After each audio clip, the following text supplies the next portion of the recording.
بسم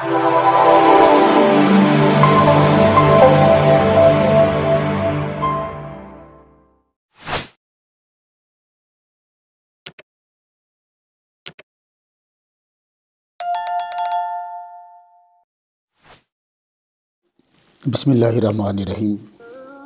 سلطان صلاح الدین ایوبی رحمۃ اللہ تعالیٰ علیہ کے حالات زندگی اور جن حالات میں آپ نے وہاں عنان اقتدار سنبھالی، ان حالات کا تذکرہ پیش کر رہے ہیں۔ آئیے قسط نمبر 5 کی طرف بڑھتے ہیں۔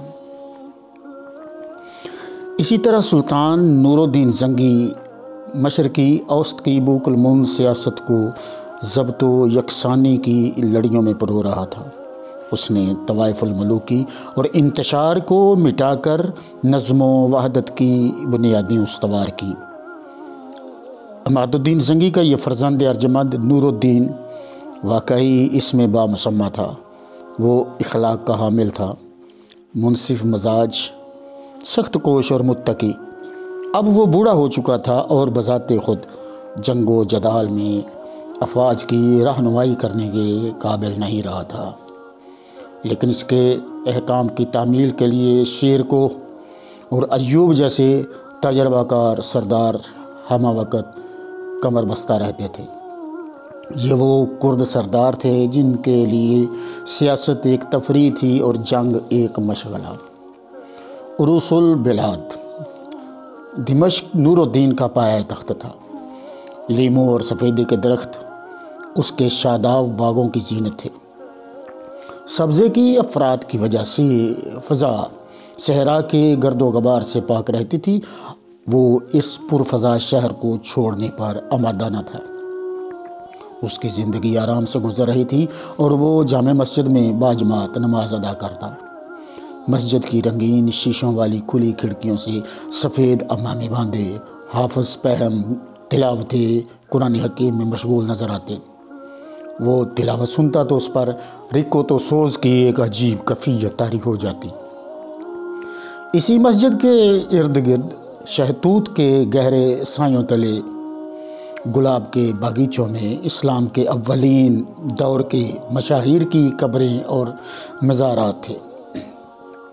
شہر کے چاروں دروازوں سے کبھی بچوں کے تیز قدموں کی چاپ سنائی دیتی جو بھاگتے ہوئے مکتب جاتے، کہیں ہانپتے ہوئے سست خرام مریض دکھائی دیتے اور کبھی امراء کے پرتمکنت قدموں کی آواز کانوں میں پڑتی۔ سلطان نے دمشق کو امن و امان بخشا تھا۔ ہر طرف خوشحالی اور سکون تھا۔ محراب دار گلیوں کی سنگین جالیوں کے پیچھے کئی بوڑھے بے فکری سے آبنوس اور ہاتھی دانت کے مرصع بساتوں پر سفید سر جھکائے شطرنج کھیلنے میں مستغرق نظر آتے۔ کئی بارش نوجوان بازاری گپ سے دل بہلاتے۔ رات کو ہر طرف رنگینی اور رعنائی کا سما ہوتا۔ پرسکو ایوانوں میں رنگین قالینوں پر اجلے دسترخوان بچھے ہوتے۔ لبھان کی تیز خوشبو سے فضا گراں بار ہوتی اور عود و رباب کے تاروں کی کیف آورینی سے یک سرخوشی کا عالم طاری ہوتا۔ معمر و معطر شخصیتیں تمکنت و شان سے ایوانوں میں جلوہ افروز ہوتی اور ضیافت کا پرمسرت ہنگامہ شروع ہو جاتا۔ جھروکوں کی مرمری جالیوں سے لگے ہوئے کسی حسین چہرے کی منتظر سیاہ غزالی آنکھیں کوچہ و بازار سے گزرنے والے سایوں کا تعاقب کرتی ہوئی کسی امیر کے رسالے کی مشعلوں کی روشنی یا کسی نیم خوابیدہ راہرو کے چراغ کی جھلملاتی لو میں گم ہو جاتی۔ یہ سب کچھ امن کا کرشمہ جو نور الدین کی حکمت عملی کا سنہری نتیجہ تھا۔ عماد الدین عطا بیگ کے اس لائق فرزند کی حسن تدبیر کی وجہ سے مشرق اوسط 1169 میں امن و سکون کا گہوارہ بن گیا تھا۔ اس نے شمال کے شورش زدہ علاقوں کو تسخیر کرنے کے بعد صلیبی مارکہ ازباؤ سے عارضی صلح کر لی تھی، جنہوں نے سرزمین اسلام میں اپنے قدم جما لیے تھے۔ سلطان کے قلمرو اور غیر ملکی صلیبی ریاستوں کے درمیان لبنان کا طویل علاقہ ایک قدرتی حد فاصل تھا، جس کے ساتھ ساتھ دریائے اردن بہتا ہوا بحیرہ مردار میں جا گرتا تھا۔ تاریخ میں القاہرہ محفوظ اور فسطاط کے ناموں سے بھی مشہور ہے۔ یہ شہر دراصل ملکہ نیل ہے۔ زرخیز، شاداب اور لازوال سارے ایشیا کے تاجر اس کی طرف کھنچے چلے آتے اور اسکندریہ کی بندرگاہ سے جہاز ہفت اقلیم کے سمندروں کو روانہ ہو جاتے۔ صدیوں کی بے بہا دولت سے اس کے خزانے معمور تھے، لیکن اس وقت قاہرہ کی حالت نہایت زار و زبوں تھی۔ عظیم و شان جامعہ سے ملے ہوئے محلات کے پرشکوہ ایوان گزشتہ چند سال سے کشت و خون کے کئی ہنگامے دیکھ چکے تھے۔ باجبروت خلفاء کے مزار اور امراء کے مقبرے غفلت و نقبت کا شکار ہو چکے تھے۔ ان کے دو گزدے کھنڈروں میں بدوؤں کے خیمے نظر آتے تھے۔ فاطمی خلیفہ عالی شان محل میں رہتا تھا۔ غلام گردشوں میں سیاہ فام سوڈانی حافظ آبدار تلواریں سونتے پہرا دیتے رہتے۔ گاہے گاہے بوکلموں فرشوں پر ان کے ہوشیار قدموں کی مدھم چاپ سنائی دیتی۔ مرمری فواروں کے گرد ہفت رنگ مور ناچتے اور زمردی طوطے شور مچاتے۔ ایوان عام جواہرات سے بھرپور خزانے کی طرح جگمگ کرتا۔ اس کی مرصع چوبی چھت پر سونے کی کندہ کاری تھی، جس کی ضیاء سے نقرئی پرندوں کے سینے پر اور یاقوتی آنکھیں چمک اٹھتی۔ خلیفہ شان و شوکت کے اس خیرہ کار ماحول میں عوام کی متجسس نظروں سے روپوش رہتا اور ایوان عام میں جلوس بھی کرتا تو نفیس چرمی تاروں کی منقشی جھالروں کی اوٹ میں مشہور تھا کہ وہ اور اس کے اہل حرم طلائی تشتریوں میں کھاتے اور عنبری پیالوں میں پیتے ہیں۔ جب وہ شہر سے باہر جاتا تو زر بفت و اطلس کے محمل میں سواری کرتا اور شام کو ہوا کوری کے لیے نکلتا تو نیل کے خنک سطح پر چاندی کے بجرے اس کے قدموں کے منتظر ہوتے۔ شہر میں طرح طرح کی افواہیں گرم تھیں۔ مثلاً کئی خوبصورت دوشیزائیں محل کی دیواروں میں قربانی کے طور پر زندہ چنوا دی گئی ہیں۔ فوج سفر موج بغداد کو مسخر کرنے کے لیے پابا رکاب ہے اور خلیفہ بغداد کو مقید کرنے کے لیے ایک نقرئی پنجرہ بھی تیار کرایا گیا ہے۔ بعض افواہیں تو اس حد تک پہنچ گئیں کہ خلیفہ مصر نے دریا کے کنارے ایک خفیہ تربگاہ مقدس کعبہ کے نمونہ پر بنوائی ہے اور چاہے زمزم کے مقابلے میں ایک سنگ مرمر کا حوض تیار کروایا گیا ہے جو ہر وقت شراب سے لبریز رہتا ہے۔ شاہی حرم کے پرآفت گوشوں میں اس قسم کی لرزہ خیز خبریں بھی سنائی دے جاتی کہ خلیفہ نے اپنے بیٹے کو زہر دے کر مروا دیا اور شاہی کنیزوں کے اشارے پر ایک وزیر کی ٹکہ بوٹی کر دی گئی۔ خلیفہ کی حکومت برائے نام رہ گئی تھی، اصل اقتدار وزیر کے ہاتھ میں تھا۔ وزیر ہی حقیقی مختار اور آمر تھا۔ خلیفہ کی شخصیت محض نمائشی ہو کر رہ گئی تھی۔ سلطنت کا دماغ کمزور پڑ گیا تھا۔ خلیفہ اور وزیر کئی سال تک حملہ آوروں کو مال و زر دے کر اپنی سرحدوں سے ٹالتے رہے۔ خلیفہ کو خزانے جمع کرنے کا جنون تھا۔ انہوں نے اپنی شاطرانہ چالوں سے نور الدین کی ظفرمند افواج کے مقابلے میں صلیبیوں کو صف آرا کر دیا تھا۔ ایک مرتبہ انہوں نے شیرکو کے حملے کی مدافعت کے لیے صلیبی مارکا آزماؤں کو رشوت دے کر اس سے بلا دیا تھا، اور دوسری مرتبہ انہوں نے یروشلم کے مسیحی حکمران کی یلغار روکنے کے لیے شیرکو کو مدد کے لیے بلایا تھا۔ یہ خطرناک سیاسی ہیلہ گری زیادہ دیر تک ان کی حفاظت نہ کر سکتی تھی۔ یروشلم کے عیسائی حکمرانوں اور دمشق کے مملوک امیروں کی نگاہ سے قاہرہ کی فرمانروا دولت اور دفاعی کمزوری پوشیدہ نہ رہی تھی۔ انہیں مصر کی دولت کا چسکا پڑ چکا تھا اور اب ان کی حریص نگاہیں قاہرہ کے زر و مال پر جمی ہوئی تھیں۔ یروشلم کا عیسائی حکمران ایمالریک اعلیٰ پائے کا جنگ آزما تھا۔ اس نے یقینی طور پر یہ محسوس کر لیا تھا کہ قاہرہ اور سرزمین نیل کی تسخیر کے بعد ہی صلیبی غلبہ پا سکتے ہیں، اس طرح وہ دمشق کے مملوکوں کو نیچا دکھا سکتے ہیں۔ اس مقصد کے لیے خلیفہ مصر کے خزائن ہی کافی ہوں گے، اور اگر وہ قاہرہ اور رود بار سویز یعنی جہاں پر موجودہ نہر سویز واقع ہے فتح کرنے میں کامیاب ہو جائیں تو دنیا اسلام کو شمالی افریقہ کی مسلمان سلطنتوں سے علیحدہ کر دیں گے، یعنی جدا کر دیا جائے گا۔ اس طرح شیر کو بھی حالات کی نزاکت کا پورا احساس رکھتے ہوئے اس نے نور الدین کو آگاہ کر دیا کہ بحیرہ مردار کے جنوب میں واقع صلیبی قلعوں کا جو سلسلہ خلیج عقبہ کی طرف خنجر کی نوک کی طرح بڑھتا چلا رہا ہے، اس سے دمشق اور قاہرہ کے مواصلات منقطع ہو جانے کا شدید خطرہ ہے۔ مسیحی حملوں کے پیش نظر ان سے بچنے کے لیے قافلوں کو بڑی ہوشیاری سے صحرا عبور کرنا پڑتا تھا۔ نور الدین اچھی طرح جانتا تھا کہ قاہرہ کی فتح کے بعد صلیبی قلعوں کی اس بڑھتی ہوئی نوک کو کیسے مملکت اسلام کے جسم سے نکالا جا سکتا ہے، اور پھر دونوں جانب سے حملہ کر کے کس طرح یروشلم پر اسلامی پرچم لہرایا جا سکتا ہے۔ 1168 کے آخر میں امال رکھ نے قاہرہ کی طرف پیش قدمی کی۔ جب وہ قاہرہ سے قریب تھا اس لیے جلد ہی موقع پر پہنچ گیا، لیکن نور الدین کا جرنیل احمد کے تحکم میں ایک بہت بڑی فوج لے کر وہاں جا پہنچنا عجیب حیران کن، چونکہ احمد اچانک حملہ کر کے قاہرہ کو نہ دبوچ سکا تھا، اس لیے اسے فوراً پسپا ہونا پڑا۔ اس کے بعد وہ کیسر روم کی مدد حاصل کرنے کے لیے قسطنطنیہ کی طرف چلا گیا، لیکن شیر کوہ نے اپنی راہ نکالی۔ وہ موقع کی طاق میں تھا۔ اس نے احمد کی پسپائی کو غنیمت سمجھا اور شجاعانہ یلغار کرتا ہوا حکومت مصر کے نجات دہندہ کی حیثیت سے قاہرہ میں داخل ہو گیا۔ خلیفہ نے بظاہر بڑی گرم جوشی سے اس کا استقبال کیا، لیکن اس کے دل میں شک و شبہات کے کانٹے چبھے ہوئے تھے۔ یہ شیر کوہسار فوراً مکار وزیر پر جھپٹا، جو کئی برس سے سازش بازی اور دو رخی سیاست کا عیارانہ کھیل کھیل رہا تھا۔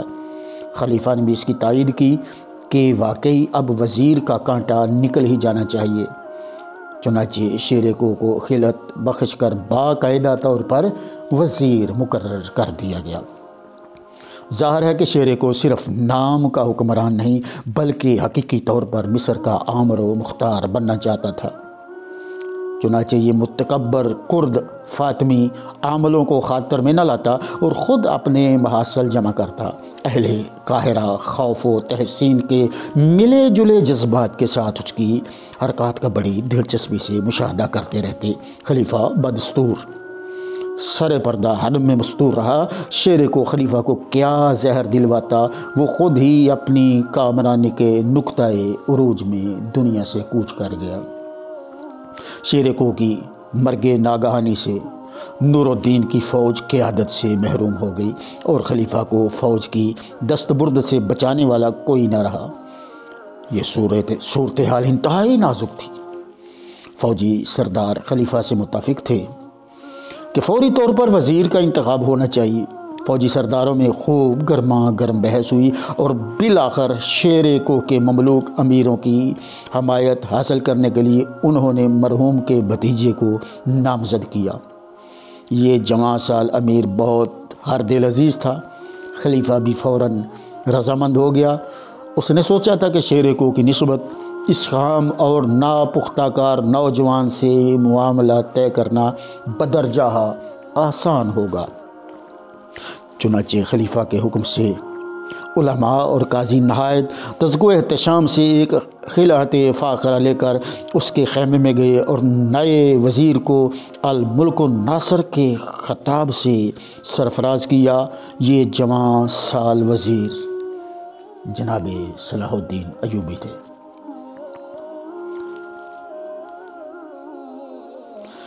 صلاح الدین اس وقت برسر اقتدار آیا جب مشرق اوس کی بوکلمو سیاست غیر معمولی طور پر تغیر پذیر تھی اور سخت کٹھن کام درپیش تھا۔ ایک طرف وہ شیعہ خلیفہ کا وزیر تھا تو دوسری طرف دمشق کی سنی العقیدہ فوج کا سپہ سالار۔ ملک اندرونی شورشوں اور بیرونی خطروں سے دوچار تھا۔ بحالی امن کے لیے مفسد اور سازشی عناصر کے انسداد کے علاوہ اسے یروشلم کے کوہنہ مشق جنگجو حکمران کے حملے کا خطرہ بھی ہر دم لاحق تھا۔ چند امیر اس گمنام نوجوان کی قیادت و سیادت کو گوارا نہ کر سکے اور آتش حسد سے جل کر اپنے لشکروں سمیت دمشق واپس چلے گئے۔ باقی ماندہ امیر منتظر تھے کہ کب نور الدین اس کی جگہ کسی اور کو نامزد کرتا ہے، لیکن صلاح الدین نہایت صبر و سکون سے ان پریشان کن حالات کا مقابلہ کرتا رہا۔ بالآخر وہ کامیاب ہوا اور اس نے اپنی عظیم و شان یورپی ہم اثر حکمرانوں یعنی فریڈرک باربروسا اور رچرڈ شیردل سے بھی زیادہ شہرت و ناموری حاصل کر لی۔ ابتدا سے ہی وہ متحمل اور مستقل مزاج تھا۔ اس کے آباء و اجداد کرد تھے۔ کردستان کے کوہستانی علاقوں میں شیخ قبیلہ کی سیادت مسلم تھی۔ اسکاٹ لینڈ کے کوہستانی قبائل کی طرح اس زمانے کے کرد بھی دو ضابطوں کے پابند تھے، یعنی تلوار اور اطاعت امیر کا ضابطہ۔ وہ عربوں کے مثیل تھے، ویسے ہی لامبے، پتلے، بلاکوش اور جذباتی۔ ان کے اخلاق میں قدیم یونانی بزرگوں کے شریفانہ تفاخر کی جھلک نظر آتی تھی۔ ان کا قول ان کی ضمانت تھا۔ ان کے نمکھار ان کی تلوار کی زد سے مامون رہتے۔ کرد فطرتاً جنگجو اور مذہباً نیک مسلمان تھے، لیکن یہ عجیب بات ہے کہ اس کرد کو محض جنگ آزمائی سے کوئی رغبت نہ تھی۔ اسے محض لڑنے کے لیے لڑنا گوارا نہ تھا۔ اس بخار زدہ لاغر اندام انسان میں اتنی قوت نہ تھی کہ وہ جنگ کو تفریح بنا سکے۔ وہ طبعاً امن پسند اور صلح پرور تھا۔ اسے جنگ و جدال اور لڑائی جھگڑوں سے نفرت تھی۔ وہ با اخلاق، باحیا، خاموش طبع انسان تھا۔ اسے عمدہ گھوڑے، نفیس شراب اور اعلیٰ کتابیں پسند تھیں۔ وہ چوگان کا اچھا کھلاڑی تھا اور مطالعہ و فراغت کو اعزاز و القاب پر ترجیح دیتا تھا۔ وہ مصر جانے پر آمادہ نہ تھا۔ خدا کی قسم اگر مجھے مصر کا تاج و تخت بھی پیش کیا جائے تو میں نہیں جاؤں گا۔ میں ان مصائب کو کیسے بھول جاؤں جو میں نے اسکندریہ میں جھیلے تھے۔ لیکن اسے سلطان نور الدین کے فرمان پر سر تسلیم خم کرنا پڑا۔ یہ وہی نوجوان سپہ سالار تھا جس نے ایک دفعہ شیر کو کے حکم سے مسیحی محاصرین کی خلاف اسکندریہ کی 2.5 مہینے تک دلیرانہ مدافعت کی تھی۔ اس کی آمد پر یہ افواہ مشہور ہو گئی تھی کہ صلیبی سپاہی بھی اس کی مراجعت پر خوش ہیں اور اس کے قدر شناس ہیں۔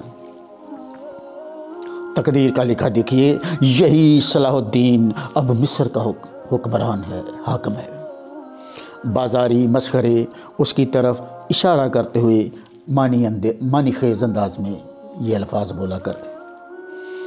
ہمیں صلاح الدین کے ابتدائی حالات زندگی کے بارے میں زیادہ تو معلوم نہیں۔ اس کی زندگی کا انداز زاہدوں اور عالموں کا سا تھا، جس میں کوئی سپاہیانہ شان نہ تھی، لیکن اس کے باوجود دنیا اسلام کے حکمران اسے عزت و احترام کی نظروں سے دیکھتے اور عسکر سپاہ نے بلا چونو چرا اس کی قیادت تسلیم کی۔ اس نے ثابت کیا کہ واقعی وہ اعلیٰ صفات کا قائد ہے۔ جب قاہرہ کے شورش پسند عناصر نے فساد برپا کیا تو اس نے شورش کے سرغنوں کو بے دریغ تختہ دار پر لٹکا دیا، اور جب دشمن نے دمیات پر پیش قدمی کی تو اس نے دشمن کو فوراً الٹے پاؤں مار بگایا۔ پھر اس نے تیزی سے صحرا کو عبور کر کے امیل رکھ کی سرحدی چوکیوں کو تہس نہس کر دیا۔